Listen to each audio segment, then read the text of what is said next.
Hi guys, magandang araw. Dito tayo ngayon sa Zamboanga City. Dito tayo sa may boulevard nila. Tatravel na naman tayong mag-isa papuntang Surigao. So 7:30 ng umaga.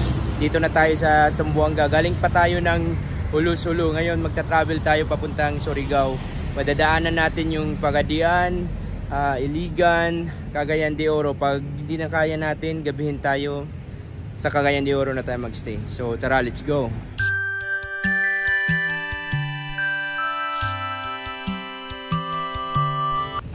So ayan guys, mag-sting muna tayo, pagpapa-energy. Time check guys, 10:46. Dito na tayo sa Tungawan, Municipality of Tungawan, Zamboanga, Sibugay. Rest muna tayo saglit. Mababa pa yung biyahe natin. Okay naman yung weather natin guys, hindi mainit, hindi rin ulan, tamang tama lang, kalmado lang yung travel natin. So sa lahat na umuwi ngayon, mag-ingat yung lahat, medyo malayo-layo pa yung mga travel natin. So yan guys, pagas muna tayo. Unang pagas 180 pesos yung gas natin. So bali 150 yung gas ko, nag-full tank ako hanggang Tungawan siya, nakapagas na ako ng 180. So yan guys, dito tayo sa terminal ng Tungawan. Balis na tayo. Para mga 12 sa Ipil na tayo guys. Malapit na yung Ipil dito.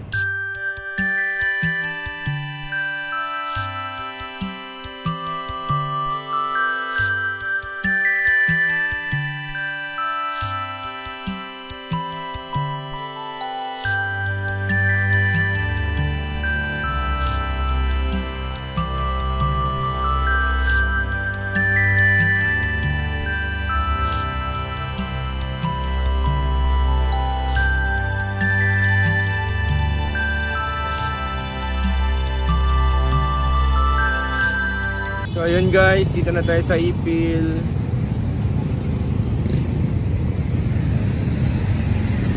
Dito na tayo sa Ipil guys. Pa-relax muna tayo, parang mainit na yung motor natin. Yung Ipil guys is parang city na siya. Sobrang lawak ng sakop niya, tsaka sobrang daming tao. Stop over muna tayo kasi nakakapagod na. Exactly 11:30 ng umaga. Diretso tayo ng Pagadian. 3 hours pa yung travel natin. So ayun guys, at nag-fruit salad na rin ako ng 20 pesos pangpalamig para ma-recharge tayo at saka ma-refresh. Dumaan na rin pala ako dito sa magandang ospital ng Ipil guys. Sobrang laki. Kumain na rin ako dito sa terminal ng CI. Dito sa pagtatambayan ng mga bus, dito yung kumakain yung mga pasahero. Dito lang yan sa gilid ng kalsada. Nakita ko kasi may restaurant dito. So ayan guys, nagpagas na rin ako dito sa bandang Buog kasi maulan. Nakakabasa na yung ulan, do mahina lang pero nakakabasa siya. Hindi klaro dito sa camera pero nakakabasa siya. So rest muna tayo saglit. So ayan guys, alhamdulillah dito na tayo sa Pagadian. Yung Pagadian guys, isa din tong malaking city at saka agresibo din tong lugar. So ayan guys, dito na tayo sa Pagadian City. Dito na tayo sa Pagadian.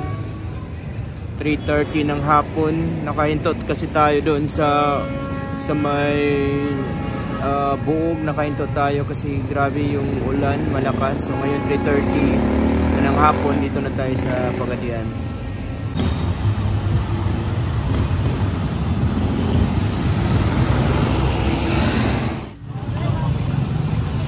So yan guys, meron tayong nadaanan dito sa Kapatagan na disgrasya.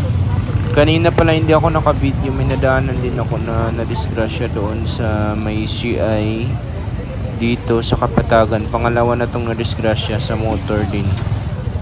So mag-iingat tayo palagi guys.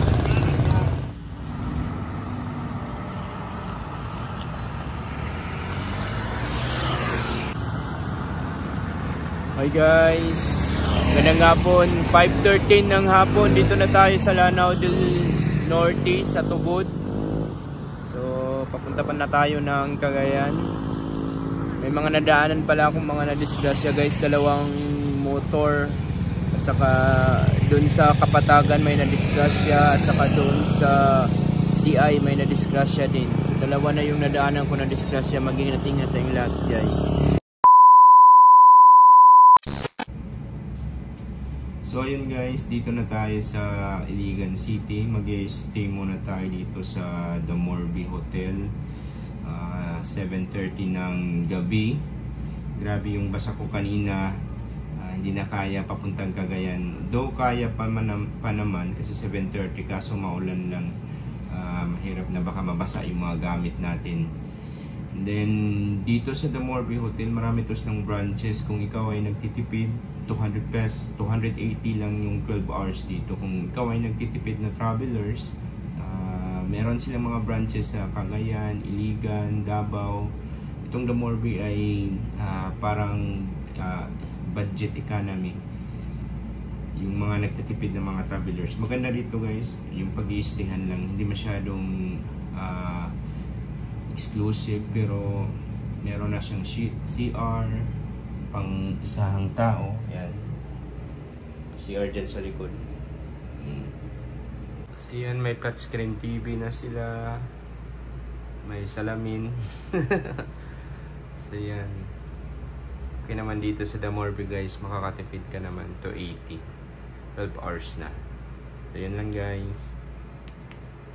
2,000 years later. So ayun guys, maimbing yung pagkatulog natin. 6:30 na ng morning.